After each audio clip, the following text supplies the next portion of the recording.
Episode 28. புத்திசாலித்தனத்தின் பாதை. விஜயநகர இராச்சியத்தில் ஒரு நாள் மன்னர் கிருஷ்ணதேவராயர் அரசவையில் தன் அமைச்சர்களுடன் முக்கியமான விவாதத்தில் ஈடுபட்டிருந்தார்.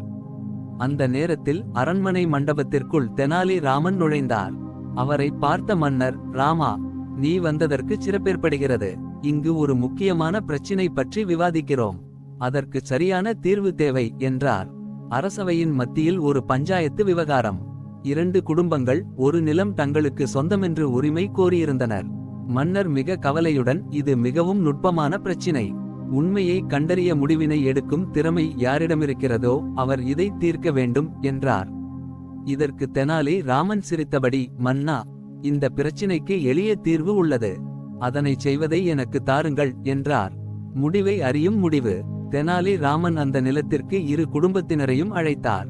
நிலத்தில் வெள்ளை மற்றும் கருப்பு நிற கொடிகளை குத்திவைத்து இந்த நிலத்தை 2 சமமாக பிரித்து ஒவ்வொரு பகுதியையும் பராமரிக்கின்ற நேர்மையானவர்கள் யார் என்பதை நாம் காண்போம். இதன் மூலம் உண்மையான உரிமையாளர் யார் என்பதை நிரூபிக்கலாம் என்றார். ஆனால் தெனாலியின் கண்ணில் அந்த 2 குடும்பங்களில் ஒருவரின் சின்னமான செயல் காட்சியிடப்பட்டது. ஒரு குடும்பம் நிலத்தை பராமரிக்காமல் உடனே அதனை விற்கவும் மாறுதலுக்கு எடுத்துச் செல்லவும் முயன்றது. மற்றொரு குடும்பம் அந்த நிலத்தை ஒரு குழந்தையைப் போல கவனித்து தன்னுடைய உரிமையாக பாதுகாத்தது. சிறிது நாட்களுக்கு பிறகு தெனாலி ராமன் மன்னரின் முன்னிலையில் நிலத்தை உண்மையான உரிமையாளருக்கு ஒப்படைத்தார். இதனால் மன்னர் கிருஷ்ணதேவராயர், ராமா, நீ ஒரு மிக பெரிய புத்திசாலி. நீ எடுத்து வைத்த முடிவால் இங்கு நியாயம் நிலை கொண்டது என்று பாராட்டினார். புன்னகையுடன் முடிவு.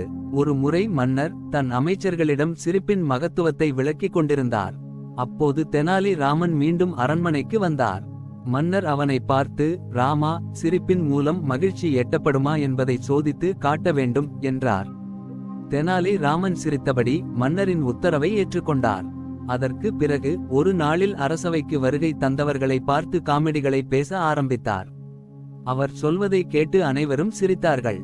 சிரிப்பின் காரணமாக அரசவையின் சூழல் மகிழ்ச்சியோடு நிரம்பியது. அந்த மகிழ்ச்சியுடன் அவையினர் தங்களது தினசரி கடமைகளை மிகச் சிறப்பாகச் செய்தனர்.